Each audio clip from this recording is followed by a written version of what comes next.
तो हमने पिछले लेक्चर में आपको up to Kirchhoff's law explain कर दिया था for resistor as well as for capacitor. अब हम लोग कुछ एग्जांपल्स देखते हैं। तो उसमें से पहला example, suppose there are 3 battery 5 volt 4 volt 3 volt and 3 resistance 1 ohm 2 ohm 3 ohm connected in a form of a circular loop. Okay, then calculate potential difference between A and B. Okay, तो अब यहाँ पे हम देखें कि इसमें current कोई भी जाएगा, बैटरी जितना करंट देता है उतना उसको वापस चाहिए, तो इसके पास एक ही रास्ता है, ओनली वन वे। अब करंट किस तरह से जाएगा ये देखो। Current for battery positive terminal से निकलता है, माइनस पे आता है। ये कहेगा प्लस से निकलना चाहिए, ये कहेगा प्लस से इधर निकलना चाहिए, तो ये तो अपोज कर रहा है ना। तो फिर कोई और देखो, ये कहेगा टुवर्ड्स द नेगेटिव आना चाहिए, ये भी बोलेगा नेगेटिव टर्मिनल पे आना चाहिए। तो दो डायरेक्शन तो होता नहीं, करंट इज वन वे। ये देखो, ये कह रहा है प्लस से निकलना चाहिए, ये कह रहा है माइनस पे आना चाहिए, तो ये दोनों एक दूसरे को क्या कर रहा है, सपोर्ट। तो अब सपोर्ट करने वाला बैटरी क्या हुआ, 4 + 3 7, अपोज करने वाला 5, तो ये डोमिनेट कर गया। तो ये डोमिनेट करेगा तो करंट की डायरेक्शन इसके हिसाब से डिसाइड करो। तो इसके हिसाब से डिसाइड करेंगे तो करंट सपोज ये आई है, ये आई है, ये आई है, ये आई है, ऐसे होगा वन वे। ऐसा नहीं है कि ये करंट इधर जाएगा फिर ये इधर जाएगा, एक ही हो सकता है। अब इसमें आप लूप लगा दीजिए, तो इसमें सिग्मा v = 0 स्टार्ट करो कहीं से। मान लीजिए हम b से स्टार्ट करते हैं, तो वापस b पर आना इस डायरेक्शन में। तो b से आओगे तो कितना लिखोगे, 3i यहाँ तक। इसके बाद इधर क्या होगा, -3 a तक आ गए। a से यहाँ चलोगे तो +1i, यहाँ पर चलेंगे तो +5 है ना। फिर यहाँ पर कितना हो जाएगा, +2i, और यहाँ पर -4, और फिर इधर वापस आ गए हम लोग, तो इक्वल टू कितना हुआ, 0। i देखें, 3i 1i 2i that is 6i, -3 -4 is -7 and 5 -2 उधर जाएगा तो +2। सो I = 1/3 एम्पियर, ये करंट आया। अच्छा, हमने बताया था आपको कि एक पर्टिकुलर डायरेक्शन पहले डिसाइड करेंगे कि कन्वेंशन हमारा कैसा हो, पॉजिटिव हो, ठीक है ना। कन्वेंशन कैसा हो, पॉजिटिव हो। पर कभी ऐसा भी होता है कि कैलकुलेशन के बाद करंट नेगेटिव आता है, तो इसका मतलब जो हमने माना था उसके अपोजिट लेना है। मीन्स अभी हमने करंट को दिखाया इस तरह से, कैसे, क्योंकि ये बैटरी डोमिनेट कर रहा था, तो ये करंट दिखाया हमने anti clockwise. By the way current negative आ जाता है तो हम कहते हैं एंटी क्लॉकवाइज नहीं, कैसे होगा, क्लॉकवाइज डायरेक्शन बदल देंगे तो ये होगा। हाँ, वन लूप में एक ही करंट हो सकता है क्योंकि करंट वन वे होता है। यदि बैटरी प्लस से निकलेगा तो माइनस पे आएगा करंट, और यदि प्लस में इंटर कर रहा है तो फिर माइनस से निकलेगा। वैसे तो प्लस से निकलना चाहिए, लेकिन क्या करेगा, ये दोनों डोमिनेट कर गया और कोई रास्ता है नहीं कि वहां से निकल जाए, एक ही रास्ता है, तो इससे फ्लो करेगा। तो जब प्लस टर्मिनल से करंट निकलता है उसको डिस्चार्जिंग बैटरी कहते हैं, आगे चल के पढ़ेंगे। और जब प्लस पे इंटर करता है करंट उल्टे डायरेक्शन में तो इसको चार्जिंग कहेंगे। मतलब ये दोनों बैटरी एनर्जी को लॉस करा रहा है, जबकि ये एनर्जी क्या कर रहा है, गेन कर रहा है। तो ये दोनों डिस्चार्जिंग है, ये वाला कैसा है, चार्जिंग है। एनीवे, अभी तो करंट आया। अब करंट आने के बाद हमारा क्वेश्चन था potential difference between A and B. तो ए और बी के बीच पोटेंशियल डिफरेंस के लिए now B of A minus B of B हमें कैलकुलेट करना है। तो ए से बी आने के लिए आपके पास कई रास्ता है। देखो, आप इससे चल सकते हैं, लोअर पाथ से। यदि लोअर पाथ से चलोगे तो क्या होगा, प्लस का 3 और ये करंट के अपोजिट तो -3i, 3 - 3i यानी 3 - 3, और i का वैल्यू 1/3, तो इट विल बी 2 वोल्ट। और ये प्लस आ रहा है, इसका मतलब है A is higher and B is at lower potential. Okay. अच्छा, दूसरा आप कहो कि नहीं सर हम ऊपर वाला पाथ लेते, तो भी आप कितने भी पाथ होंगे सबसे रिजल्ट सेम आना है। यदि हम ऊपर वाले पाथ से चलते तो यहां से देखो, ऐसे चलेंगे तो ये क्या हुआ, 1i, यहां से चल रहे हैं B तक जाने के लिए, तो 1i प्लस से माइनस जा रहा है तो प्लस का 5, फिर करेंट 2i और फिर -4 क्योंकि माइनस है। अब 5 और -4 तो हो गया 1i, और 1i 2i मिलके हो गया 3i, इतना होगा। 3i का वैल्यू 1/3 + 1, तो कितना आ जाएगा ये, 2 वोल्ट। रिजल्ट वही आना है। और यहाँ पर A is at higher potential क्योंकि पॉजिटिव आ रहा है। कभी कभी ऐसा होगा ना कि कैलकुलेट करेंगे और निगेटिव आ जाएगा। निगेटिव का मतलब है फिर क्या हो जाएगा कि A will be at lower end B will be at higher potential. तो इस तरह से हम लोग फाइंड आउट करेंगे। तो एक एग्जाम्पल ये हो गया है ना। नेक्स्ट एग्जाम्पल देखते हैं। नेक्स्ट एग्जाम्पल देखें। Suppose these are two battery 10 volt and 5 volt connected as shown in the figure. Resistances are 2, 3 and 5 ohm. Calculate potential difference between A and B. Okay, if we calculate current flow in these branches, then path of A and B can be from this. We will get difference between potential at A and B, or we can go direct in this path, or we can go by this path. For all paths potential difference will be same, so we can use any one of them.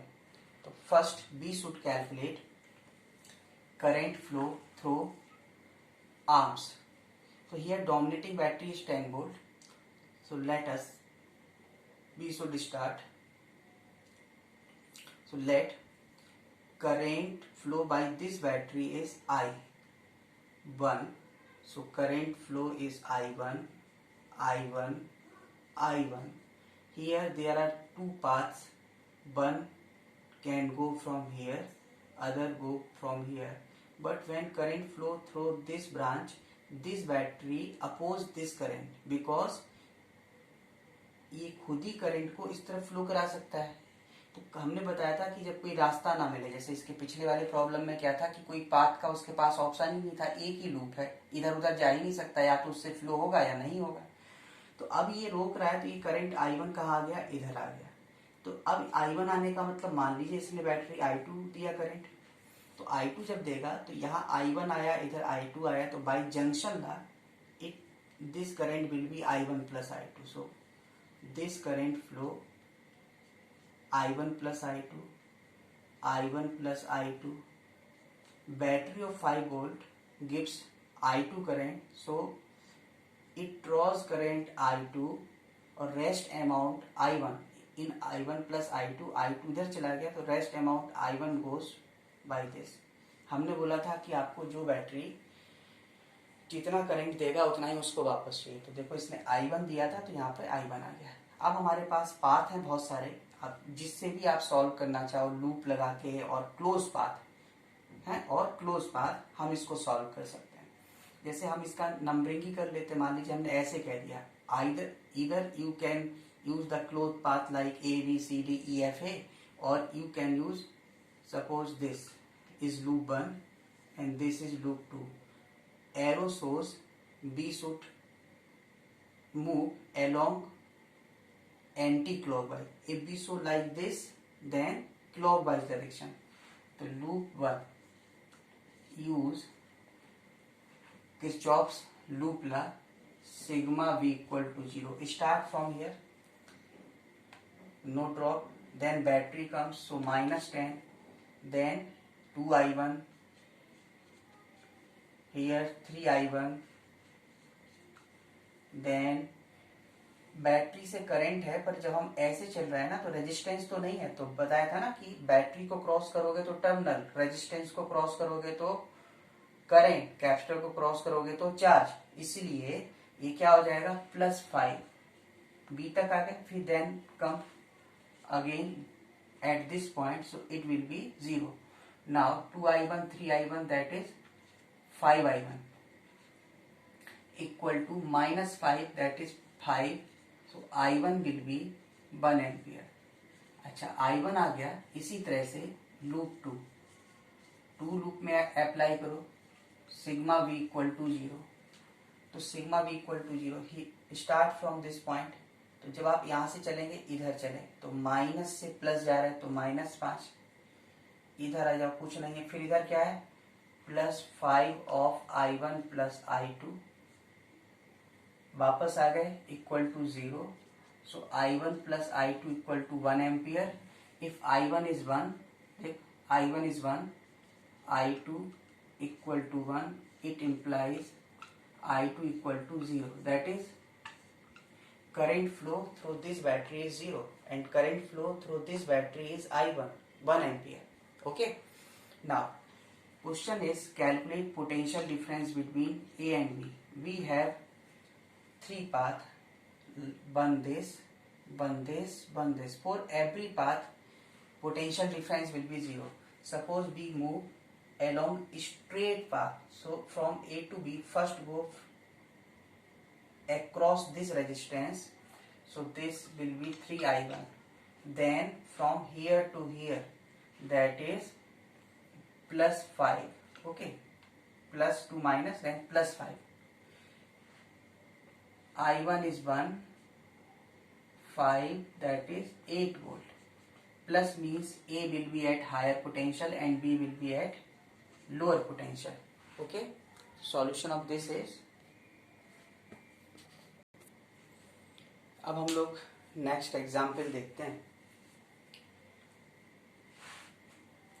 जैसे resistance को connect किया था previous problem में, उसी तरह से अब हमने कैपेसिटर को कनेक्ट किया.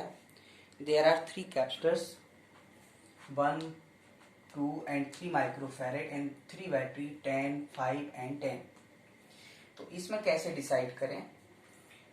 जैसे करंट बैटरी जितना सप्लाई करेगा उसको अदर एंड से वापस चाहिए. सिमिलरली फॉर चार्ज, तो कैपेसिटर के केस में क्या आएगा? चार्ज आएगा. जितना सप्लाई करेगा सेम अमाउंट उसको वापस चाहिए.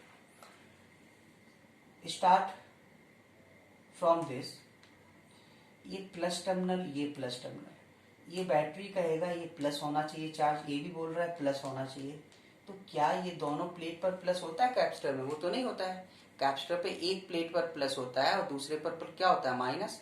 तो ये तो पॉसिबल है नहीं, अपोज कर रहा है. नेक्स्ट देखो, इन दोनों में देखें, ये क्या कह रहा है? इस पे माइनस होना चाहिए, ये भी बोला है माइनस होना चाहिए. अगेन फिर प्रॉब्लम क्रिएट हो रहा है, ये दूसरे का अपोज कर रहा है, तो इस ये भी फेल कर गया. इधर आते हैं, ये +5 कह रहा है इस पर, ये कह रहा है माइनस होना चाहिए. ये 5 होना चाहिए, प्लस होना चाहिए, ये कह रहा है माइनस. ये तो पॉसिबल है. इसका मतलब ये दोनों बैटरी सपोर्ट कर रहा है. अब जब दो बैटरी सपोर्ट किया तो उसका पोटेंशियल डिफरेंस मिलके कितना होगा? 15. ईएमएफ 15 हो गया. और जो अपोज कर रहा वो 10. तो ये डोमिनेट कर गया ना दोनों मिलके. हो सकता है डोमिनेट कुछ ऐसा डाटा होता, सपोज ये 2 होता, ये 7 होता, तो ये दोनों मिल भी जाता तो 9 होता, तो भी इसको अपोज नहीं कर पाता, तो फिर यही डोमिनेट करता. लेकिन अभी तो 15 हो गया ना, तो ये दोनों डोमिनेट किया. तो अब करंट या चार्ज का जो डायरेक्शन होगा वो डिसाइड करेगा इन दोनों का टर्मिनल. तो इसका मतलब है इसके अकॉर्डिंग इस पे होना चाहिए प्लस, इस पर क्या होना चाहिए? Minus. Suppose charge is Q. हमने आपको बताया था किरचॉफ्स लॉ में, charge always flow from outer surface. तो इनर सरफेस पर यदि माइनस है तो आउटर पर प्लस वो फ्लो करेगा. तो फिर से देखो, ये चार्ज सप्लाई किया इसको प्लस क्यू, इनर फेस पर यहाँ माइनस क्यू हुआ, तो ये जो आउटर सरफेस पर इसका चार्ज होगा प्लस क्यू, वो ऐसे फ्लो करता हुआ बैटरी से कहाँ पहुंचा? इधर पहुंचा. तो ये क्यू इंडक्शन से अगेन माइनस क्यू, और इस सरफेस पर ये प्लस होगा, वो फ्लो करता हुआ बैटरी से कहाँ पहुंच गया? इधर पहुंच गया. इंडक्शन से क्या हुआ? Minus Q. इस तरफ से जो प्लस चार्ज होगा वो बैटरी के पास वापस चला जाएगा, क्योंकि बैटरी ने क्या दिया था? प्लस क्यू दिया था. अदरवाइज तुम जैसे करंट को क्यू दिखाते हो ना, वैसे दिखा दिया करो, है ना, समझने के लिए, अंडरस्टैंडिंग के लिए, कि प्लस क्यू गया तो प्लस क्यू गया, प्लस क्यू गया, प्लस क्यू वापस आ गया. पर एक्चुअल में चार्ज ऐसे होता है. तो कैपेसिटर की एक प्लेट पर तो चार्ज कैसे पहुंचता है? By conduction. दूसरे पर कैसे बनता है? इंडक्शन. हमने एक प्लेट का चार्ज दिखा दिया प्लस क्यू, तो दूसरे पर अंडरस्टूड है उतना ही क्या है? Minus Q. उसको हम शो करें या ना करें. अब इसमें लूप लगा दीजिए, इधर क्लॉकवाइज, एंटी क्लॉकवाइज, जो भी आपको लगे. जैसे इसके पहले वाले प्रॉब्लम्स में मैंने कैसे लगा दिया था? हमने अप्लाई किया था एंटी क्लॉकवाइज. अभी हम क्लॉकवाइज लगाते हैं. कोई भी डायरेक्शन में लगाइए, रिजल्ट सेम आना. बस लूप का मतलब जहां से स्टार्ट किया वहीं वापस आना है. तो यहाँ पर देखो क्या होगा? Sigma v equal to 0. तो सिग्मा v इक्वल टू 0 है. तो सपोज हम a और b से स्टार्ट करना चाहते हैं, तो a से b तक स्टार्ट ऐसे करना है. तो हम a से स्टार्ट करके ऐसे मूव करते हुए वापस इसी तरफ आना है. या तो यहाँ पर क्या लिखोगे? Sigma b. तो a से स्टार्ट करके पहले देखो, इस बैटरी को जब क्रॉस करेंगे तो कहाँ जाएंगे? माइनस टर्मिनल से प्लस टर्मिनल पर. तो ये क्या होगा? Minus q/3. यहाँ आ गए तो +10, यहाँ आ गए तो -q/2. इसके बाद यहाँ आ गए तो +5, अब यहाँ आ गए तो देखो माइनस से प्लस जा रहे हैं ना, तो -q/1 यहाँ तक आ गए। अब यहाँ -10, मतलब हम लोग इस तरह से सॉल्व किया करेंगे। अब यहाँ देखें 10, 5, 15, 10 चला गया, क्या बचा 10, q/3, q/2, q/1 सभी निगेटिव है, इसको ऐड करके उस तरफ ले जाओ तो 6 एलसीएम होगा, तो यहाँ 2 होगा, यहाँ 3, 2, 5 और यहाँ पर 6, 11 होगा, ये हो गया। तो Q का वैल्यू हो गया 60/11 माइक्रोकूलम। इसका मतलब देखो ये पॉजिटिव चार्ज आ रहा है, इसका मीनिंग होगा कि जिस प्लेट पर प्लस होना चाहिए हमने उसको प्लस एज्यूम किया, मतलब रिजल्ट सेम है। कभी कभी ऐसा भी हो सकता है, जैसे मैंने करंट के लिए बोला था कि सपोज चार्ज या करंट कैलकुलेट किया और वो निगेटिव आ गया, तो निगेटिव का मतलब जो डायरेक्शन हम लोगों ने एज्यूम किया उसके अपोजिट लेना है। पर जो कन्वेंशन है वो आप एक रूल बना लिया हम लोगों ने कि हम कैसे स्टार्ट करें, प्रॉब्लम को कैसे प्रोसीड करें, तो हम देखा करेंगे कि जो मोस्ट ईएमएफ होगा उसके अकॉर्डिंग हम डिसाइड करें। तो ऐसे कैलकुलेट किया, लेकिन फिर भी कभी कभी कैलकुलेशन से बाय द वे निगेटिव आ जाता है। तो निगेटिव का मतलब क्या होगा कि जो हमने सोचा था जिसके ऊपर प्लस चार्ज है उस पर क्या हो जाएगा माइनस, और जिसपे माइनस है उस पर क्या हो जाएगा प्लस। जैसे कैप्स्टर के ऊपर चार्ज 2 माइक्रोकूलम आना चाहिए था और हमने कैलकुलेट किया -2 माइक्रोकूलम, तो उसका सिर्फ इतना मतलब है कि जिसको हमने प्लस माना था उस पर माइनस आ गया और जिस पे माइनस माना था उस पर प्लस आ गया। पर कैप्स्टर का चार्ज तो 2 माइक्रोकूलम ही कहलाएगा। क्यों? हमने बताया था कैप्स्टर के ऊपर तो ऐसे देखा जाए तो नेट चार्ज 0 होता है, एक पर प्लस दूसरे पर माइनस, लेकिन फिर भी बोला था मैंने आपको कि कैप्स्टर का चार्ज का मतलब हुआ पॉजिटिव प्लेट का चार्ज। तो जो पहले हम माइनस वाले को सोच रहे थे तो कि इस पर प्लस होगा, प्लेट बदल गया तो हम उसके हिसाब से चलने लगेंगे, लेकिन चार्ज को क्या बोलेंगे 2 माइक्रोकूलम। ओके, तो ये क्वेश्चन हम इस तरह से कैलकुलेट किए, तो ये Q का वैल्यू आ गया। लेकिन अब हमारा क्वेश्चन था potential difference between A and B। अब A से B जाने का जितना भी रास्ता हो सबसे सेम आना हो, चाहे आप ऐसे चले जाइए चाहे आप ऐसे चले जाइए। मान लो हम इस पाथ के थ्रू चलते हैं, तो A से B ऊपर वाले पाथ के थ्रू चलते हैं, तो पहले प्लस से माइनस गए तो 10, अब यहां से आ जाएंगे तो +q/1, और जब यहां से यहां जा रहे हैं तो -5 = 0। सॉरी, ए से बी तक लूप में 0 होगा। अभी तो हम क्या कर रहे हैं, ए से बी तक का डिफरेंस, तो हमें सिर्फ ए से बी तक मूव करना है। तो +10 +q/1 and -5, so this 10 and 5 makes 5, plus q means 60/11, by 1 remains same, 11 5 जा 55, तो 115/11 volt. This is positive, it's mean A is at higher potential, B is at lower. If suppose this value comes -115/11, it means A will be at lower potential, then minus transfer to left hand side and it will become BB minus BA. But difference means then B will be at higher potential. But in this problem, A will be at higher potential and B will be at lower potential. See next question. Suppose there are four capacitors 3, 6 and 6, 3 are connected as shown in the figure with a battery of 10 volt. यदि सिर्फ एक ही battery system में हुआ करे और कई resistance कई capacitor हैं, तो उसमें जरूरी नहीं कि आप किरचॉफ्स लॉ अप्लाई करो, उसमें तो आप ओम्स लॉ से भी सॉल्व कर सकते थे। आपको याद हो तो मैंने बताया था आपको कि यदि रेजिस्टेंस पैरेलल में हो तो करंट उनमें जो डिस्ट्रीब्यूट होगा वो रेजिस्टेंस के इनवर्सली प्रोपोर्शनल के रेशियो में होगा, इनवर्स के रेशियो में होगा। लेकिन potential difference across the resistance will remain same and total current will be sum of the current all parallel resistance. और कैपेसिटर में बताया था कि जब कैपेसिटर में पैरेलल कॉम्बिनेशन में सम of charges of individual capacitor will be total charge supplied by the battery and Q1 ratio Q2 ratio Q3 equal to C1 ratio C2 ratio C3। ये हमने बताया था कि वो कैपेसिटेंस के रेशियो में डिवाइड होता है, रेजिस्टेंस में क्या होता है उल्टा होता है, ठीक है ना, इनवर्स के रेशियो में डिवाइड होता है। तो जो हमने वहां पे अप्लाई किया था उसको हम यहाँ पर भी अप्लाई कर सकते हैं। तो अभी तो अकेला बैटरी है ना, तो यदि ये 10 वोल्ट पोटेंशियल डिफरेंस है तो ये भी 10 वोल्ट होगा, इसके बीच भी 10, क्योंकि ये तो शॉर्ट सर्किट की तरह ट्रीट करता है ना, तो तो it will B 10 volt, it will B 10 volt, तो इसके बीच पोटेंशियल डिफरेंस 10 रहेगा।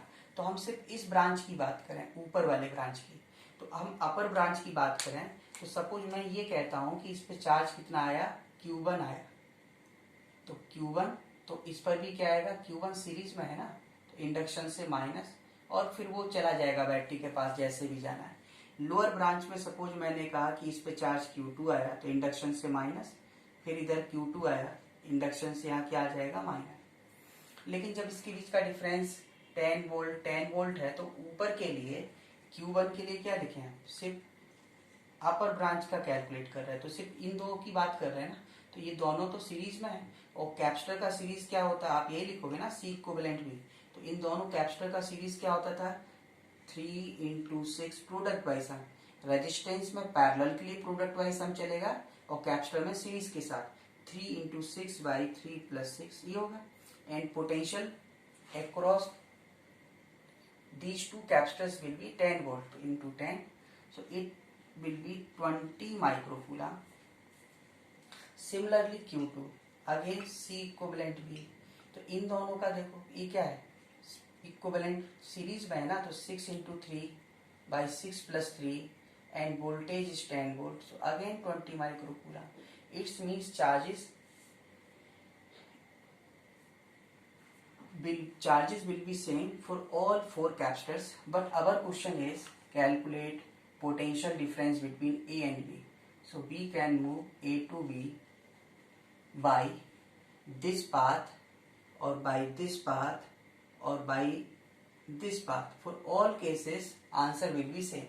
So potential difference A and B, suppose we follow this path, here to here, then here, then here, so when we move along this path, we goes negative terminal to plus terminal, so it will be minus Q1/3, okay, minus Q1/3. From here to here none. When we goes from here to here, then plus Q2/6. Q1 is 20, so minus 20/3 plus Q2. Q2 is 20, that is 20/6, so it will be minus 20/6, that is minus 10/3 volt. Minus means, minus shows that potential of A will be lower than B, so take this minus this side, B of B become positive and A become negative, so it will be 10/3 volt. It shows point B will be at higher potential than A, okay, higher potential than A. अभी मैंने examples देखे van circuit में सिर्फ और सिर्फ resistance हो, resistive circuit का। फिर मैंने देखा कि जब सिर्फ कैपेसिटर हो, that is capacitive circuit only. अब सपोज सर्किट में रेजिस्टेंस एंड कैपेसिटर दोनों प्रेजेंट रहे। हमने कैपेसिटर वाले टॉपिक में आपको instantaneous charge on the capacitor भी बताया, जिसमें मैंने बोला था just after switch close capacitor behave as a close switch और short circuit, and after a long time capacitor behave as a open switch और ओपन सर्किट। ठीक है, तो वो तो इंस्टेंटेनियस वाली बात आएगी तो हम बताया जाएगा। अदरवाइज आरसी सर्किट दे रखा है और उसमें कुछ मेंशन नहीं है, तो हम हमेशा उसको स्टेडी स्टेट वाला केस मानेंगे। स्टेडी स्टेट का मतलब हुआ जब कैपेसिटर कंप्लीटली चार्ज हो जाए, और जब कैपेसिटर कंप्लीटली चार्ज हो जाता है then capacitor behave as a open switch, मतलब उससे करंट फ्लो नहीं होता है, वो बिल्कुल ओपन स्विच की तरह फ्लो, ओपन स्विच की तरह वो बिहेव करेगा, है ना। So capacitor behave as a open switch. तो जब सर्किट में रेजिस्टेंस और कैपेसिटर दोनों हुआ करेगा तो हम प्रॉब्लम को कहाँ से स्टार्ट करें, रेजिस्टेंस को देखें पहले या कैपेसिटर को देखें? तो ऑलवेज आप पहले करंट फ्लो कराने की कोशिश किया करो। तो करंट के लिए हम लोग किसको कंसीडर करेंगे पहले? रेजिस्टेंस को, तब कैपेसिटर की बात आएगी। और स्टेडी स्टेट में कैपेसिटर किसकी तरह काम करेगा? ओपन स्विच की तरह। तो इसके बेसिस पे हमने सबसे पहला एग्जाम्पल लिया। Suppose these are two resistance 2 3 and these 3 and 2 and battery connected between these, battery connected of this system 10 volt and capacitor connected between these 2 points of 2 microfarad. Then our question is calculate charge stored in the capacitor. तो we proceed now. यहाँ कुछ mention नहीं है, इसका मतलब problem is based on steady state. In steady state, capacitor behave as a open switch. Open switch means no current will flow. It means इसको हम हटा देते हैं अभी. तो ये जो सिस्टम होगा वो कैसे काम करेगा देखें जरा. 2 3 3 2 ऐसे होगा. 10 वोल्ट 3 ओम 2 ओम 2 ओम और 3 ओम. ओके. और ये पॉइंट्स ये हो गए. जैसे हम इस पॉइंट्स को ए और बी माने हैं तो ये भी पॉइंट ए और B. And capacitor behave as a open switch, तो इसलिए हटा दिया, ओपन हो गया, वहां पे कुछ नहीं रहेगा. अब यहाँ देखें हम, जब ये 10 वोल्ट का बैटरी है, हमने बोला कि जब मल्टीपल बैटरी हो तब तो किरचॉफ्स लॉ हमें मजबूरी में अप्लाई करना पड़ेगा. लेकिन यदि मल्टीपल बैटरीज नहीं है, ठीक है, मल्टीपल बैटरीज नहीं है तो हमको किरचॉफ्स लॉ अप्लाई करने की जरूरत नहीं है. आपको करना है तो कीजिए, अदरवाइज आप ओम्स लॉ से भी काम चला सकते हैं. तो इसके अक्रॉस पोटेंशियल डिफरेंस कितना होगा 10 वोल्ट. तो इससे जो करंट जाएगा वो I1. सिमिलरली इससे सपोज कितना गया I2, तो इससे कितना होगा I2. तो I1 का जो वैल्यू होगा वो कितना होगा, potential drop by resistance 5 that is 2 ampere. I2 का value potential drop by resistance that is again 2 ampere. 3 plus 2 become 5 ना, so 2 ampere. Now for charge stored in the capacitor is C into B. C is its capacitance and B is the potential difference between two plates. So plates are connected at A and B, so potential difference between A and B can be calculated by this path or by this path. Suppose we follow this path, then here to here minus 2I1, here nothing, then goes from along this path, so it will be 3I2. Minus 2I1 means 2 plus 3 2, it will be 2 volt. This voltage is positive, potential difference is positive. It means A will be at higher potential and B will be at lower potential. So charge stored in the capacitor is C into potential difference between plates. Capacitance is 2, voltage is 2, so charge will be 4 microcoulomb. So charge on capacitor will appear like this. Suppose this battery is 10 volt, this is 3 ohm, this is 2 ohm, this is 2 ohm, this is 3 ohm, and capacitor connected between A and B. Here we see that A will be at higher potential.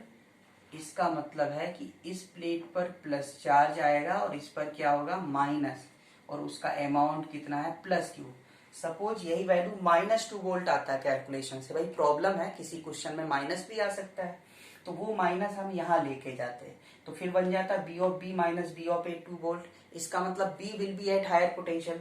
तब हम क्या करते, इस पर plus show करते और इस पर क्या शो करते माइनस. ठीक है ना. तो हम क्या है, जब सर्किट में रेजिस्टेंस भी हो कैपेसिटर भी हो, हमको किरचॉफ्स लॉ अप्लाई करना पड़े या ओम्स लॉ से सॉल्व करें, पहले आप रेजिस्टिव सर्किट को सॉल्व करो, देन कैपेसिटिव सर्किट को सॉल्व करोगे. ठीक है ना. ये इसका प्रोसीजर रहेगा. अब जरा नेक्स्ट एग्जाम्पल देखें आरसी सर्किट का. 10 volt battery, 2 ohm resistance, 3 ohm and 5 ohm and capacitor connected as shown in figure. 2 microfarad and C2 5 microfarad. Our question is calculate charge stored in each capacitor, that is charge stored in C1 and charge stored in C2. Start, जैसा मैंने पहले बताया कि आप R और C circuit में resistance से start करोगे। तो रेजिस्टेंस से स्टार्ट करें। सपोज ये जो बैटरी, इसने करंट I दिया, तो इसके पास रास्ता ये है ना I। अब ये ओपन स्विच होता है तो इससे तो जा नहीं सकता, तो सारा करंट कहाँ गया? इधर गया। अब इधर देखो, इधर फिर रास्ता है, एक ये, तो इधर से तो जा नहीं सकता, इसलिए सारा करंट कहाँ जाएगा? इधर से जाएगा, I ऐसे, और फिर फॉलो करते हुए इस पाथ को वापस आ जाएगा। तो हम भी इसी पाथ के एलोंग चलें, तो along the path of current, कहीं से स्टार्ट करें, sigma V equal to 0। Suppose हम लोग यहाँ से स्टार्ट करें, यहीं वापस आना है, तो देखो यहाँ चलें, यहाँ तो कुछ नहीं हुआ। अब इसको क्रॉस करोगे बैटरी को तो -10, बैटरी को क्रॉस किया तो -10। अब यहाँ चलो तो +2i, फिर यहाँ कुछ नहीं, फिर +3i, फिर यहाँ पर 5i इक्वल टू 0। तो जो I का वैल्यू है वो कितना आया? 1 एम्पियर। ओके, I कैलकुलेट कर लिया। Our question is calculate charge stored in each capacitor. Suppose this capacitor connected between these points. So this point is A, this point, or small a, small b, and small c. So charge is stored in C1.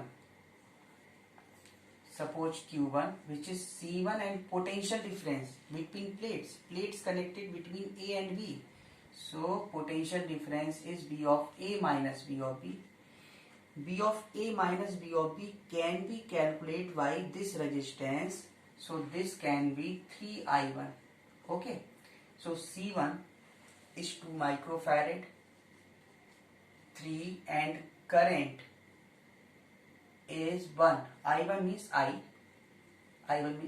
So 3 into 1, that is 6 microcoulomb. So this capacitor is stored 6 microcoulomb. If we calculate charge, then we can also calculate energy stored in this capacitor. Q square by 2C. Q is this, and 2C, C means C1. Now charge stored in C2. Charge stored in second capacitor. Second capacitor connected between B and C. So suppose charge is Q2, so can be written as C2 into V of B minus V of C, because plate connected between B and C. Potential difference B and C can be calculated by this resistance. So this will be C2 into 5I2. C2 is 5 microfarad into 5, and current is 1. I2 means current I, flow this. So 25 microcoulomb. So charge stored in C1 is 6 microcoulomb, and charge stored in C2 is 25 microcoulomb. We can also calculate energy stored by any of the formula, half CV square, or half Q into V, or half Q square by C. Okay. तो हमने आपको Kirchhoff's law apply करना और Ohm's law apply करना resistive circuit के लिए, capacitive circuit के लिए, और रेजिस्टिव एंड कैपेसिटिव सर्किट के लिए आपको बता दिया मैंने, है ना। अब हमने कुछ क्वेश्चन सॉल्व किए थे इक्विवेलेंट रेजिस्टेंस कैलकुलेशन का या कैपेसिटेंस कैलकुलेशन का। उसमें सीरीज और पैरेलल में रेजिस्टेंस मिल रहे थे, या फिर व्हीटस्टोन ब्रिज बन गया था, या फिर डेल्टा स्टार मेथड बन गया था। मान लीजिए सब कुछ नहीं होगा, तो फिर हमारे पास जो मेन कंसेप्ट है वो है कि ओम्स लॉ। जैसे हमें इक्विवेलेंट रेजिस्टेंस चाहिए, तो हम लोग क्या करें कि वोल्टेज भी अप्लाई करके नेट करंट मेजरमेंट कर लें। जैसे कॉम्प्लिकेटेड सर्किट हो तो उसका सबसे अच्छा तरीका यही हो गया कि हम वोल्टेज लगाएंगे, वोल्ट मीटर से उसका रीडिंग ले लेंगे, और आमीटर लगा के करंट का रीडिंग ले लेंगे, और जो रीडिंग आती V अपॉन आई कैलकुलेट करेंगे, कहेंगे इतना रेजिस्टेंस होगा, हम इसको कैलकुलेट कर सकते हैं। तो इसी कंसेप्ट, ये बेसिक है, V upon I equal to R equivalent, लेकिन वो V upon I R equivalent calculate करने के लिए आपको बहुत सारा करंट का डिस्ट्रीब्यूशन, जिसमें किरचॉफ्स लॉ भी अप्लाई करना पड़ सकता है ना। तो उस तरह के प्रॉब्लम्स जब कॉम्प्लिकेटेड होगा, जहां पे हमें सीरीज पैरेलल नहीं दिखेगा, तो हम उसको आर इक्विवेलेंट कैसे कैलकुलेट करें। हमने ये तो आपसे बोल दिया कि वोल्ट मीटर आमीटर लगा के हम उसको सॉल्व करके V अपॉन आई कैलकुलेट करें रीडिंग लेके, लेकिन हमारे पास क्या अभी मैनुअली V और मीन्स वोल्ट मीटर और आमीटर अवेलेबल है? नहीं है। नहीं है तो फिर हम इस क्वेश्चन को कैसे अटेम्प्ट करेंगे। और अभी आपके लिए सबसे इजी तो सीरीज और पैरेलल मुझे लगता है कि होता है। सीरीज पैरेलल आपको दिख जाएगा तो आप क्वेश्चन को वैसे ही आराम से इजीली कर लोगे, लेकिन यदि सीरीज पैरेलल नहीं दिखा तो फिर हमें कुछ और कंसेप्ट लगाना पड़ेगा। हमने कुछ और कंसेप्ट लगाए, लेकिन उस कंसेप्ट को अप्लाई करते करते पता चला बीच में आपको सीरीज पैरेलल दिखना शुरू हो गया। तो जैसे दिखना शुरू हो जाएगा आप छोड़ सकते हो उसको, वापस सीरीज पैरेलल से शुरू कर दो प्रॉब्लम, क्योंकि हमको तो इक्विवेलेंट रेजिस्टेंस से मतलब है। तो इसके बेसिस पे हम कुछ एग्जाम्पल्स लेते हैं, जिसमें हम किरचॉफ्स लॉ हमने आपको एक्सप्लेन कर दिया, तो हमें जरूरत पड़ेगा तो हम उस लॉ के थ्रू भी उसको सॉल्व कर पाए। तो हमारा पहला क्वेश्चन है, सपोज ये कुछ रेजिस्टेंस है, ये रेजिस्टेंस हमने लिए,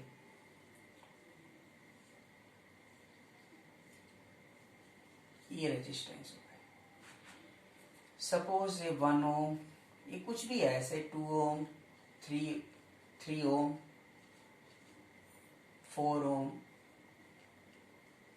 5 ओम, सेम भी हो सकता है 6 ओम, कुछ भी ऐसे वैल्यू दे रखा है। ये पॉइंट ए है, ये पॉइंट बी है, और क्वेश्चन है calculate equivalent resistance between A and B. अब इसमें आप ध्यान से देखो तो ना तो सीरीज दिखेगा ना पैरेलल दिखेगा। यदि हम इन तीन रेजिस्टेंस को सीरीज मान लें तो सीरीज में क्या होता है कि पहला और लास्ट एंड एक पॉइंट पे नहीं जुड़ा होता, अलग अलग होता, तो सीरीज भी नहीं होगा। पैरेलल में क्या होता है, एक एंड एक साथ जुड़े होंगे तो दूसरे एक साथ जुड़े होना चाहिए। तो जैसे इसकी बात करें तो ये एंड एक साथ जुड़े, लेकिन इसका ये एंड अलग है, ये अलग है, तो इसको हम पैरेलल भी नहीं बोल सकते, है ना। और मीन्स प्रॉब्लम तो है इसमें। तो जब हमको कहीं सीरीज पैरेलल में कंफ्यूजन हुआ करे तो हम लोग क्या करेंगे, बैटरी कनेक्ट करेंगे। अब बैटरी कैसे कनेक्ट करेंगे, जरा इसको यहां पर देखो।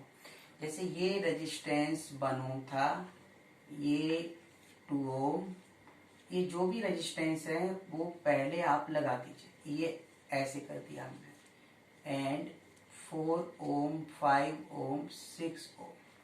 अब हमको कुछ नहीं समझ में आ रहा था तो हम लोग ये कह सकते हैं कि बैटरी हमने इसके बीच कनेक्ट किया वोल्टेज। तो जब हमने 20 वोल्ट का बैटरी इसके बीच कनेक्ट कर दिया तो अब इसके हिसाब से अब हम लोग स्टडी करना स्टार्ट करेंगे। तो V वोल्ट लगाया, सपोज इससे करंट कितना गया I। जब करंट I यहाँ पहुंचेगा तो इसको दो रास्ता मिला हुआ। अच्छा, जितना I दिया तो इसको वापस भी उतना ही अमाउंट चाहिए, तभी तो ये फॉलो करेगा पाथ को, है ना। तो ये I है, तो इसके पास दो रास्ता, एक ये मान लीजिए इससे गया I1, तो रेस्ट अमाउंट इससे जाएगा, तो इससे कितना गया I माइनस I1, क्योंकि टोटल अमाउंट करंट कितना है I। तो first law, junction law, incoming equal to outgoing current. तो यदि इससे I1 किया तो इससे I माइनस I1। अब इस जंक्शन पे आ जाइए, जब इससे I माइनस I1 आ रहा है और इसको टोटल करंट I करना है तो इससे कितना आना चाहिए, इससे I1 आएगा, तभी इस कंडीशन को फुलफिल कर पाएगा, नहीं तो नहीं होगा। अब इस जंक्शन पे आ जाओ, इस जंक्शन पे जब आप आओगे तो I1 गया तो I1 इधर निकल गया, तो इस लूप से कोई करंट नहीं जाएगा। अब आप कहते नहीं सर ऐसे जा सकता था और फिर वापस ऐसे आए, और कोई ऐसे भी तो बोल सकता फिर कि ऐसे जा सकता था और ऐसे वापस आके फिर ऐसे चलाए। तो जब दोनों तरफ फॉलो हो सकता फिर तो ये भी हो सकता कि कोई कहे कुछ अमाउंट ऐसे चला जाए सर, कुछ अमाउंट ऐसे चला जाए। तो यहाँ से चला गया चलो ठीक है, यहाँ से चला गया चलो ठीक है, लेकिन इस रेजिस्टेंस में एक करंट इधर जाएगा, एक करंट इधर जाएगा, ये संभव है। हमने क्या बोला, करंट वन वे होता है, तो दोनों पाथ तो वैसे ही पॉसिबल नहीं है। तो जब पॉसिबल नहीं है, इसका मतलब है कि एक्चुअल में इस लूप से कोई करंट फ्लो नहीं होगा। करंट फ्लो होता है ड्यू टू पोटेंशियल डिफरेंस, और जिसके फर्स्ट एंड लास्ट एंड एक ही पॉइंट पे जुड़ा हुआ हो तो उसमें आप कुछ भी करोगे पोटेंशियल डिफरेंस हमेशा जीरो आएगा। और जब पोटेंशियल डिफरेंस जीरो ही हो रहा है तो वो तो उसमें कोई करंट फ्लो हो ही नहीं सकता है। क्यों? करंट फ्लो होता है ड्यू टू पोटेंशियल डिफरेंस। तो इसका मतलब है कि ये करंट जब सारा इधर चला जाएगा तो ये जो पोर्शन आपको दिख रहा है ना यहाँ पर, ये वाला पोर्शन, ये वाला, इसमें कोई करंट नहीं रहेगा। तो जब करंट ही नहीं रहेगा तो ये क्या होगा? यूजलेस। यूजलेस होगा तो जैसे ही इसको आप हटा दोगे, क्योंकि इसमें करंट फ्लो नहीं हो रहा, तो देखो अपने पास जो सर्किट होगा वो इस तरह से बनेगा। जैसे ही उसको आपने हटा दिया तो ये जो सर्किट है वो इस तरह से बना, जिसमें ये है 2 ओम, ये 3 ओम और ये 1 ओम। अब बड़ा क्लियरली तुमको दिख रहा है, देखो जरा, ये दोनों सीरीज में, क्योंकि जो करंट इससे जा रहा है वही इससे जा रहा है। I1 गया और इससे भी I1 आया, तो ये दोनों का जो सीरीज होगा वो इसके साथ किस में हो जाएगा? पैरेलल में। तो R इक्विवेलेंट, इन दोनों का सीरीज हुआ 5 और इसके साथ पैरेलल, तो 5 इंटू 1/5 + 1, तो क्या हो गया? 5/6 ओम। तो ये इसका इक्विवेलेंट रेजिस्टेंस होगा 5/6 ओम। तो हम लोग इस तरह से कैलकुलेट करेंगे। अब हम एक एग्जाम्पल और देखें। Next example, there are 7 resistance R each are connected as shown in the figure. Calculate equivalent resistance between A and B. इस प्रॉब्लम को आप ध्यान से देखो, इसमें आपको ना तो कोई सीरीज में समझ में आएगा ना पैरेलल में समझ में आएगा। और व्हीटस्टोन ब्रिज की बात करें तो उसमें 5 रेजिस्टेंस होना चाहिए, तो अभी हम उसको भी नहीं अप्लाई कर सकते, है ना। तो अब जब इसमें सीरीज पैरेलल हमको नहीं दिख रहा है तो अब हम लोग क्या करें? हमारे पास सिर्फ एक ही कंसेप्ट अब बचता है कि हम लोग क्या करें, इसमें हम लोग यहाँ पर एक बैटरी अप्लाई करते हैं। तो बैटरी अप्लाई करने के लिए जरा देखें कि बी वोल्ट अप्लाई। अब जैसे ये जरूरी नहीं कि आपने बैटरी अप्लाई किया तो V/I कैलकुलेट करना है। जैसे पिछले प्रॉब्लम में वोल्टेज अप्लाई करके हमने करंट फ्लो कराया, लेकिन हमें बीच रास्ते में दिख गया कि ये सीरीज, ये पैरेलल, हमने उस करंट का कहाँ यूज किया था? उसको तो हमने छोड़ दिया था ना, तो हमने सीधा सीरीज पैरेलल से सॉल्व कर लिया था। उसी तरह यहाँ पर जब ये बैटरी हमने कनेक्ट करी तो ये हो गया। हमने बोला बैटरी जितना करंट देता है उसको उतना ही वापस चाहिए। सपोज इससे करंट I1 गया तो रेस्ट अमाउंट इससे जाएगा, तो इससे सपोज गया I - I1। ओके, अच्छा सिमेट्री है, देखो एक जैसा है सब, आप कट करो तो मिरर इमेज जैसा बन रहा है, तो एक जैसा है, इसका मतलब इससे करंट I1 आना चाहिए। इससे क्या होता है, थोड़ा सिमेट्री मिल जाता है तो प्रॉब्लम इजी हो जाता है। नहीं तो डिफरेंट ब्रांच में करंट डिफरेंट होगा तो कैलकुलेशन कॉम्प्लेक्स हो जाएगा। तो ये सिमेट्रिक वाले क्वेश्चन, जो जितने बड़े प्रॉब्लम्स होंगे उसमें सिमेट्री का ही क्वेश्चन बनेगा, मिरर इमेज। तो इसका मतलब जब करंट इसमें I1 जा रहा है तो इसमें I1 आना चाहिए, तभी होगा। इससे I - I1 निकला, यहाँ टोटल करंट I करना है, इसका मतलब इधर कितना होगा? I - I1। अब इसका कुछ अमाउंट इसमें चला गया, मान लेते I2, तो इसमें क्या होगा? I - I1 - I2, तो इससे वापस कितना आना चाहिए? I2। अब इस जंक्शन को जरा नोटिस करो, ये जो करंट I1 जा रहा था वो यहाँ निकल गया, जो I2 जा रहा था बाई सिमेट्री वो यहाँ निकल गया। इसका मतलब ये जंक्शन हो या ना हो, ना तो इसके करंट को कोई फर्क पड़ रहा, ना इसके करंट को फर्क पड़ रहा, क्योंकि इसका करंट इसमें तो नहीं आया, ये तो करंट जैसे के तैसे निकला। तो इसका मतलब क्या हुआ कि जब इससे फर्क नहीं पड़ रहा है तो हम इस जंक्शन को थोड़ा ऊपर उठा दें, शिफ्ट करें। तो ये शिफ्ट देखो कैसे होगा, ये हो गया,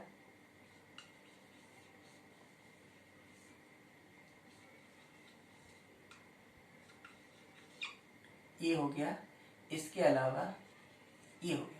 ये जंक्शन हमने ऊपर शिफ्ट कर दिया, ये पॉइंट A है, ये पॉइंट B है।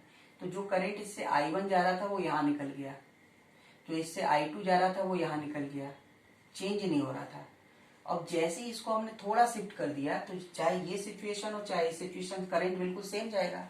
लेकिन जैसे ही इसको इसमें कन्वर्ट किया तो अब हमको दिखना शुरू हो गया, क्या देखो, ये दोनों किस में है? सीरीज में। ये दोनों सीरीज, इसके साथ ये पैरेलल में। तो अब बताइए हम इसी कंसेप्ट को फॉलो करें। ये दोनों सीरीज हुआ 2R, उसके साथ ये पैरेलल R, तो ये देखो रेजिस्टेंस क्या होगा? R, ये वाला 2R/3 R है ना, और ये वाला 2R है ना।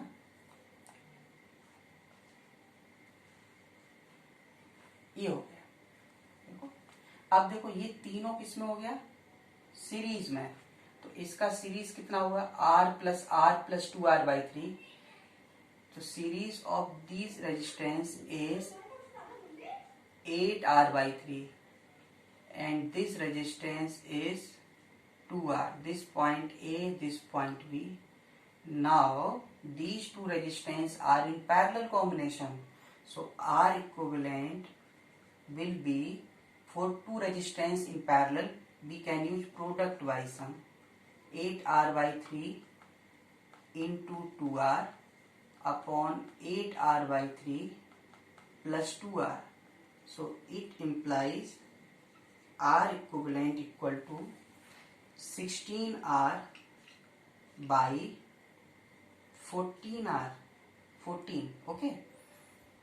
Cancel by 2. So R equivalent will be 8R/7. So this is the answer. Okay. 8R/7. तो नेक्स्ट एग्जाम्पल आप देखें. Suppose 12 resistance and R each are connected along 12 edge of the cube. Calculate equivalent resistance between diagonally opposite points. Suppose this is the cube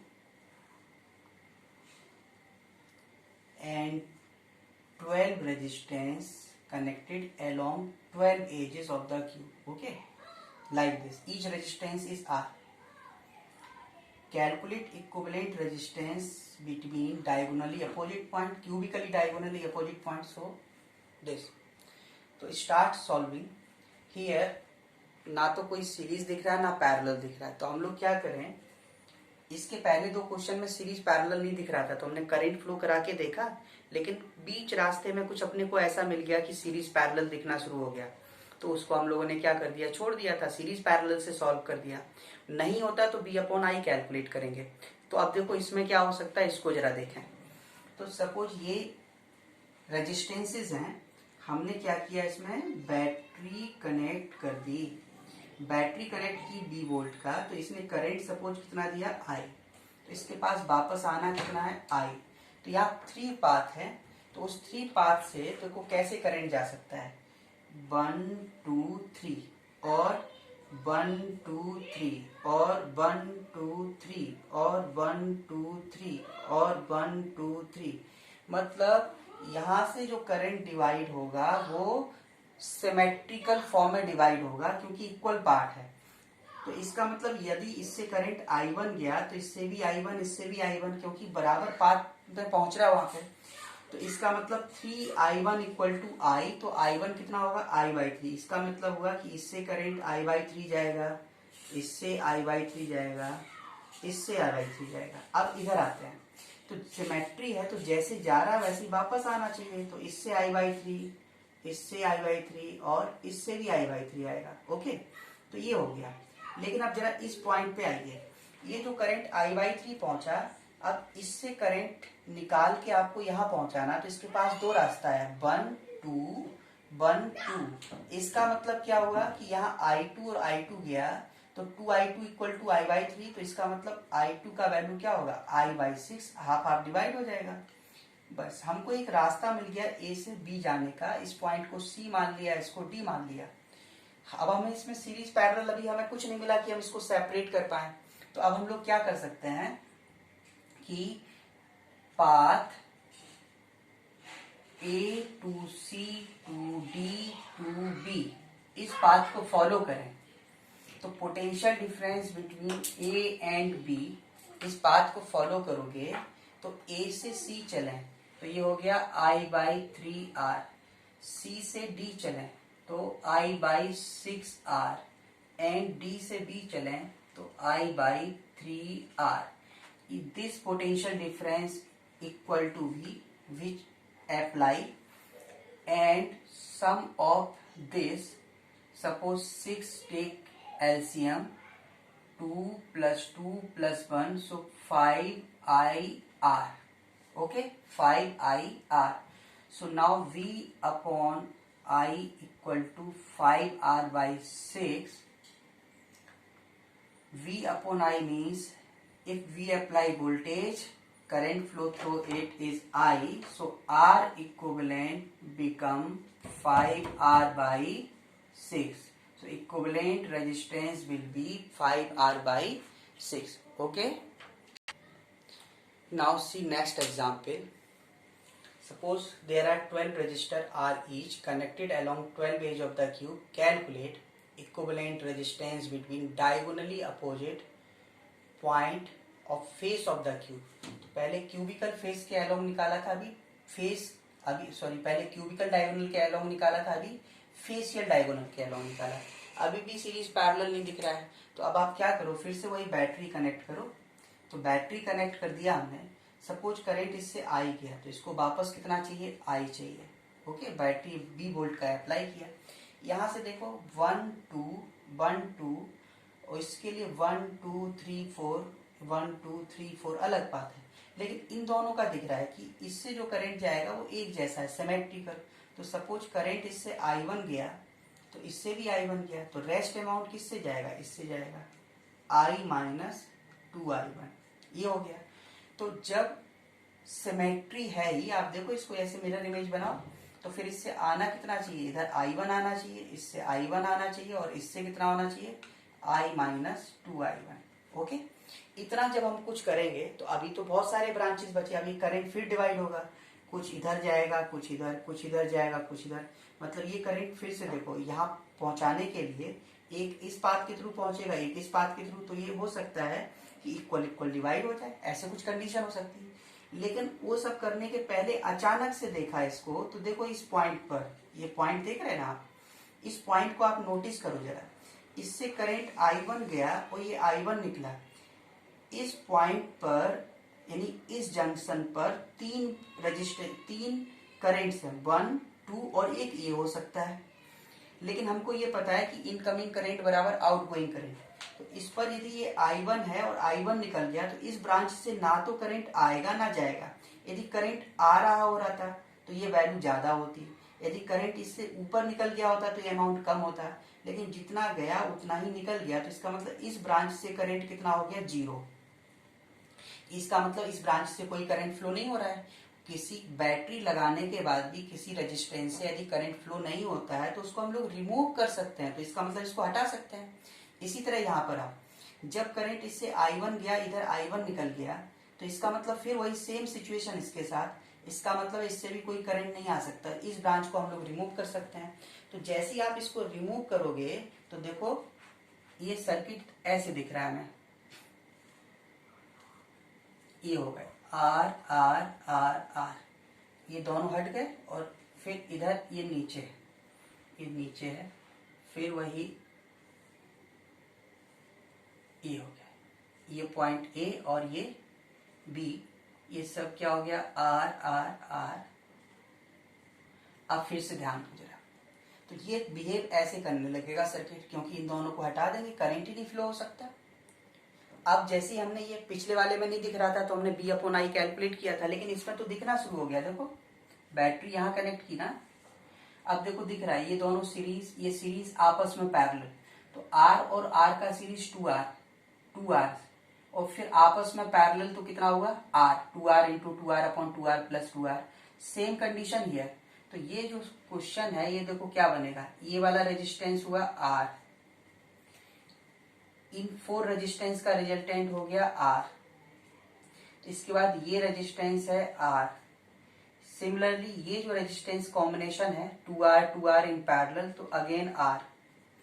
अब ये देखो A और B, ये है ना, तो जब इसको आप देखोगे तो ये देखो ये 3 किसमें होगा, सीरीज में 3R, उसके साथ ही किसमें होगा, पैरेलल में, तो RAB कितना हो जाएगा, R equivalent product by some. सो ये इंप्लाइज करेगा कि RAB विल बी 3R/4, ये आंसर होगा। तो इक्विवेलेंट रेजिस्टेंस क्या होगा, 3R/4।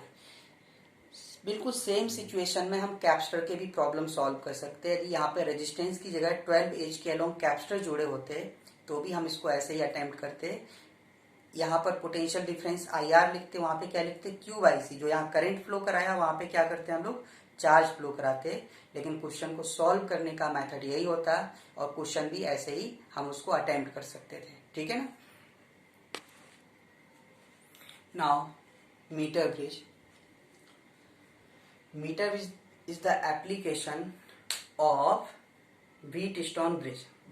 मीटर ब्रिज जो होगा, जैसा इसका नाम है, इसका लेंथ होगा 1 मीटर। मीटर ब्रिज का लेंथ कितना होगा, जो वायर इसमें यूज किया जाएगा वो 1 मीटर होगा। अब किसी पर्टिकुलर प्रॉब्लम में कहा जाए मीटर ब्रिज का लेंथ 80 cm है, तब तो आपको 80 लेना पड़ेगा। ठीक है ना। कहता है 50 cm है तो लेना पड़ेगा, लेकिन एक्चुअल मीटर ब्रिज का मतलब वायर का लेंथ मस्ट बी 1 मीटर। अब किसी प्रॉब्लम में दे ही दिया जाए कि 80 cm लेना, तब तो मजबूरी हो गया ना, तब तो कुछ नहीं कर सकते। अदरवाइज मीटर ब्रिज का अंडरस्टूड होगा जब कुछ नहीं मेंशन होगा, लेंथ ऑलवेज टेकन 1 मीटर। तो यहाँ पर मीटर ब्रिज में क्या होता है कि एक यूनिफॉर्म क्रॉस सेक्शन का वायर हो गया, कंडक्टिंग वायर, यहाँ पे बैटरी कनेक्ट कर दिए और यहाँ पे एक गैल्वेनोमीटर। इस जॉकी जे के साथ इसको आगे पीछे हम लोग स्लाइड करा सकते हैं। आगे पीछे इसको क्या कराएंगे, स्लाइड। जहां पर ये जीरो डिफ्लेक्शन शो करे वहीं पे दिख जाना है। हम यहाँ पे गैल्वेनोमीटर यूज करते हैं rather than ammeter. Galvanometer is more sensitive then ammeter. ठीक है, वो अभी हम लोग आमीटर वोल्ट मीटर में पढ़ेंगे। तो गैल्वेनोमीटर क्या है कि मोस्ट सेंसिटिव डिवाइस होता है। थोड़ा भी इसमें करंट या वोल्टेज में डिफरेंस आएगा तो ये शो करना शुरू कर देगा रीडिंग। आमीटर ऐसा नहीं करता है, तो इसलिए यहाँ पे गैल्वेनोमीटर हम यूज करते हैं। और यहाँ पर 2 ब्लॉक रखेंगे जिसमें एक नॉन रेजिस्टेंस जोड़ेंगे तो एक अननोन। मान लीजिए ये आर, ये नॉन रेजिस्टेंस है, कहीं भी लगा सकते हैं, और सपोज ये एस क्या है, अननोन। तो अब जब हम इसको स्लाइड कराएंगे और जहां पर ये जीरो डिफ्लेक्शन शो करेगा वहां पे रुक जाएंगे। तो रुक जाएंगे तो ये अब सर्किट को हम थोड़ा चेंज कर रहे हैं। वायर भले ही है पर होगा तो रेजिस्टेंस उसका ना कुछ। तो हम इसको ऐसे जोड़ दे रहे हैं कि ये रेजिस्टेंस आर किसके बीच जुड़ा हुआ है, देखो ए और सी के बीच, ये हो गया, तो ये आर हो गया। दूसरा रेजिस्टेंस सी और देखो किसके बीच जुड़ा हुआ है, बी के बीच, तो ये एस हो गया। फिर ये रेजिस्टेंस जुड़ा है ए और डी के बीच, तो इसको आर ए डी बोल दिया। ये रेजिस्टेंस डी और बी के बीच, तो इसको हम आर बी डी या आर डी भी बोल सकते हैं, बी डी। फिर ये गैल्वेनोमीटर जुड़ा है सी और डी के बीच, ये हो गया। बैटरी कनेक्टेड है ये। अच्छा, गैल्वेनोमीटर भले ही है पर गैल्वेनोमीटर का कुछ ना कुछ रेजिस्टेंस तो होगा ही ना, है ना। तो ये जो आर ए डी है इसको क्या लिख सकते हो आप, R A D rho L Y A. If cross section of resistance of wire is A, it shows zero deflection at a distance L from left end, so rho L by A, and BD resistance rho 100 minus L cm। यदि cm में नहीं metre में लिखोगे आप तो 1 minus L लिखोगे upon A। ठीक है ना, ये हो गया। अब बताइए यदि जीरो डिफ्लेक्शन शो कर रहा है तो इसका मतलब क्या है, ये तो तभी पॉसिबल होगा ना जब इस C और D का पोटेंशियल सेम हो जाए।